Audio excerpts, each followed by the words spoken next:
একদমই আমার নিজস্ব রেসিপিতে সরিষা এবং সরিষার তেল দিয়ে একদমই ভরপুর করে জলপাইয়ের টক ঝাল মিষ্টি আচারটা আমি যেভাবে তৈরি করি সেই রেসিপিটা আজ আপনাদের সাথে শেয়ার করলাম। একবার খেলে এর টেস্ট কখনই ভুলবেন না। আসসালামু আলাইকুম, সবাই কেমন আছেন? আশা করি সবাই খুব ভালো আছেন। আলহামদুলিল্লাহ আমিও ভালো আছি। ছেলে এবং মেয়েকে নিয়ে একটু বাইরে গিয়েছিলাম, টুকটাক কেনাকাটা ছিল, সেটা সেরে বাসায়ও ফিরে আসলাম। তো বাসায় ফিরে আসার পরে মনে হলো যে গতকালকে তো জলপাইগুলি কিনে এনে রেখেছিলাম এবং ধুয়ে কেটে পরিষ্কার করে ফ্রিজে রেখে দিয়েছি, সেটা তো আজ আচার তৈরি করতে হবে। কারণ আচার তৈরি না করলে জলপাইটা নরম হয়ে যাবে। নরম জলপাইয়ের আচার কিন্তু একদমই মজার না। তো আচারে যা যা লাগছে, একদম সরিষার তেল, আদা রসুন পেস্ট, ধনিয়া জিরার গুঁড়া, হলুদ মরিচের গুঁড়া এবং ইম্পর্টেন্ট সরিষার তেল, চিনি, লবণ তো থাকছি, আর সাথে আছে শুকনো মরিচের গুঁড়া।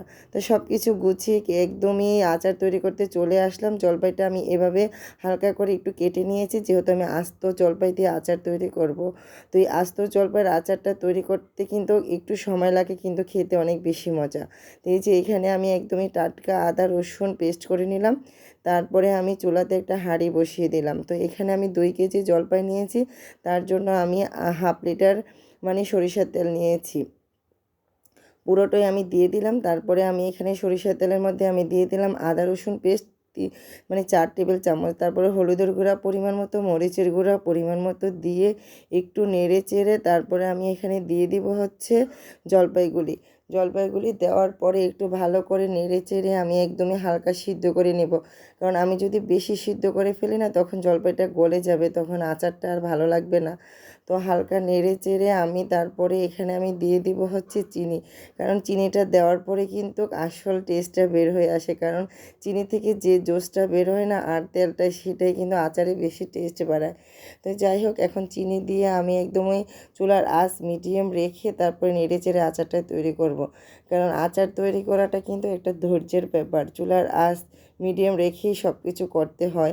আর যেহেতু আমাদের বাসায় এখন গ্যাসেরও একটু সমস্যা দেখা দিচ্ছে, তো এমনিতেই গ্যাস কম ছিল, তো যতটুকু ছিল আমার হয়ে গেছে। আর এই পর্যায়ে এসে কিন্তু আমি এটা দিয়ে দিলাম সাদা সরিষার পেস্ট।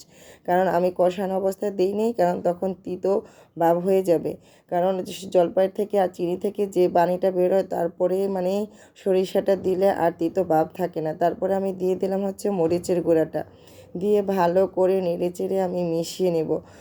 সরিষা থেকে না তিতো একটা ভাব থাকে, এটা খেয়াল করে দিলে আর আচারটা তিতা লাগে না। তো যাই, তারপরে আমি ধনিয়ার গুঁড়া আর জিরার গুঁড়াটা দিয়ে দিলাম, দিয়ে নেড়ে চেড়ে মিশিয়ে তারপরে আমি এখানে সিরকা দিয়ে দিলাম। সিরকা দেওয়ার পরে কিন্তু আর জলপাইটা ভেঙে যাওয়ার কোনো গলে যাওয়ার কোনো চান্স থাকবে না। যতই সিদ্ধ হবে জলপাই কিন্তু আস্তই থাকবে, কখনই ভেঙে যাবে না। তো যাক, আবার একটু চিনি দিয়ে দিলাম, মনে হচ্ছিলো চিনির পরিমাণটা কম। তো আমি এখানে টোটালি হাফ কেজির ওপরই আমি চিনি দিয়েছি, 1 কেজি থেকে অল্প একটু চিনি বাকি ছিল, আর পুরোটাই আমি দিয়ে দিয়েছি। তারপরে আচারটা দিয়ে চিনিগুলি দিয়ে নেড়ে চেড়ে আমি চুলার আঁচ একদমই মিডিয়াম করে ঢাকনা দিয়ে ডেকে রেখেছিলাম। ঢাকনা দিয়ে ডেকে এর মাঝখানে কিন্তু আমার আপুর সাথে অনেক গল্প, অনেক কথা হয়েছে। এর মাঝখানে আমার আচারটাও কমপ্লিট হয়ে গেছে। তো আচার কমপ্লিট হওয়ার পরে এই যে হালকা ভেজে মরিচের গুঁড়োটা আধা ভাঙা করে তারপরে এই যে আচারের মধ্যে দিয়ে দিলাম। তো এখানে আমি তারপরে দিয়ে দিলাম পাঁচফোড়ন, যেটা আচারের টেস্ট দ্বিগুণ বাড়িয়ে দেয়, চারোদিকে গ্রানও ছড়িয়ে যায়।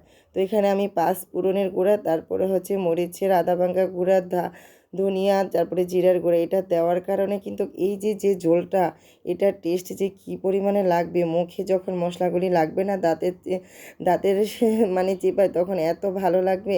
তারপরে ঝোলটা গাঢ় হয়ে যাওয়ার কারণে আমি আরেকটু চিনি দিয়ে দিলাম। তো এখানে টোটাল আমার 1 কেজি চিনি লেগেছে 2 কেজি জলপাইয়ের মধ্যে।